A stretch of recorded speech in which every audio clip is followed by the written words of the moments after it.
그때 김민전 최고위원이 처음에 무슨 기사를 봤다. 근데 당시에는 회의 시간에는 그 기사를 못 찾아서 문제가 됐었는데 기사가 있긴 있더라고요. 당 명의로 게시판 논란 이번 주 고발하겠다는 이제 채널A 보도가 있었고. 당에서 한동훈 대표 사퇴와 같은 글을 쓰는 사람들은 고발한다. 이런 기사가 나왔습니다. 좀 확인하고 말씀하시면 좋겠는 게요. 그런 고발을 준비하고 있는 사람이 없습니다. 제가 기사를 보고 냈습니다. 사실인지 아닌지 그런 기사가 났다. 기사를 그 기사에 대한 책임을 제가 질 수는 없습니다. 그 기자가 잘못 썼는지 아니면 그 기자의 취재원이 잘못된 얘기를 했는지 누구의 책임인지는 취재원과 또 기자가 가려야 할 부분이 아닌가.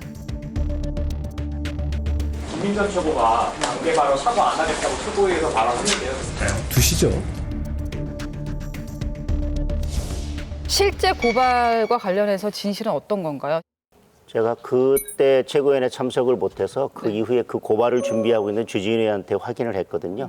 그건 사실과 다른 것 같고요. 아니, 당대표 사퇴하라는 글을 가지고 고발할 것 같으면 거기에 있는 분들 거의 다 고발당해야 되는데 그것은 아니고 지금 문제가 됐다고 하는 12개 정도인가요? 뭐 어쨌든 그 범위 내에서 어떻게 처리할지에 대해서 고민을 하고 있는 것 같고 뭐 이렇게 당대표를 사퇴하라라든지 뭐 당대표에서 충분히 할 수 있는 정도의 비판을 가지고 지금 고발한다고 하면 그것은 저희는 공당이 아니죠. 그 보도에 따르면 그 자리에서 한동훈 대표가 부정했다고 하지 않습니까? 그런 적 없다. 뭘 보고 얘기하느냐한테 신문 보고 얘기한다. 그것도 한심한 게 최고위원회라면 그걸 보도를 해야지. 어디서 주워 들어와가지고 그걸 최고위원회에서 얘기한다는 게 뭔가 순서가 뒤바뀌어 있지 않나요? 그런데 그걸 그 확인되지 않은 기사를 갖고 와가지고 최고위원회에서 일단 확인도 없이 터뜨리고 이게 뭐 하는 건지 모르겠거든요. 저는. 말이 안 되는 얘기죠. 이런 얘기를 어떻게 공개 석상에서 최고위원이 당대표에 대고서 들이대면서 얘기할 수가 있는 거겠습니까? 저는 그건 뭐 상도위에도 안 맞고 그래서는 안 되겠죠. 그런 정도 의문이 있다고 하면은 뭐 비공개 회의에서 또 대표에게 물어보고 대표가 사실대로 밝히는 게 좋지 않겠냐 해야지 공개 석상에서 그렇게 얘기하는 게 최고위원으로서 자격이 있는 겁니까? 그게?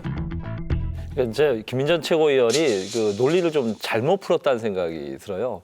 언론 보도를 거론할 게 아니라 그 김민전 최고위원이 얘기하고 싶은 부분은 팔동훈이라는 거였거든요. 이름과. 한동훈 이름으로 활동한 사람이 8명.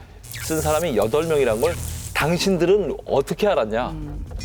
내부적으로 다 파악해놓고 왜 이게 공유가 안 되느냐. 그럼 너네들은 쉽게 얘기해서 친한계라는 분들은 8명 동명이인으로 쓴 사람들이 있는 거 아니냐. 그러면 진인정으로 쓴 사람도 동명이라고 왜 말 못하느냐 이런 얘기를 하고 싶었던 건데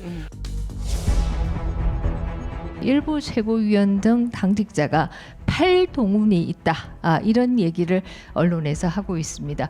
어떻게 팔동훈이 있는지 알게 되었는지 정말 궁금합니다. 또 어떻게 그것을 확인했는지 이런 것들을 저희도 같이 공유해야 되는 것이 아닌가. 도대체 당 게시판은 누가 운영하는 것인가? 누가 관리하는 것인가? 언론 보도를 그렇게 하니까 한동훈 대표 옆에 들어서는 언론에는 그런 보도 이렇게 구체적으로 나간 게 없는데 무슨 얘기 하시는 겁니까? 이렇게 얘기할 수밖에 없는 거죠. 또 당직자 아시잖아요. 신조 전략부총장이 유튜브 나와서 계속 김민전 최고위원을 공격하고 있습니다. 당원 게시판에 한동훈 명의로 등록돼 있는 사람이 8명이 있다. 근데 한동훈 대표는 거기에 등록하지 않았다. 8명 중에 포함되어 있지 않다. 그거를 이제 서범수 사무총장이 비공개 회의인가요? 공개를 한 거예요. 이미 공유를 다 한 겁니다. 그거를 팔동훈이란 말을 쓴 적이 없거든요. 김민전 최고위원이 잠을 주무셨다고 해서 잠민전 이런 뭐 별칭이 그 이제 온라인상에서 떠돌아다니는 건 아는데 그러면 저 최고위원 석상에서 누군가가 그 잠민전이라는 뭐가 있는데 이렇게 얘기해도 되나요? 네, 김민전 최고위원께서 사실은 최고위원 회의 전에 사전회의가 있어서 있죠. 바로 옆에 한동훈 대표도 앉아있는 상태고 비공개였고 그다음에 저도 국민의힘 법률자문위원장이지만 의원들 전화를 안 받거나 의원들이 뭐 요청하는데 한 번도 거부한 적이 없어요. 그러니까 저한테 한번 팩트체크만 했으면 사실은 그 발언이 안 나갔을 것 같은데 공개된 발언으로 먼저 하시다 보니까 이게 좀 보기에 장면들이 그렇게 된 것 같아요. 이런 것들이 보수 입장에서는 이게 보수 내전이죠. 이런 건 바람직하지 않아요.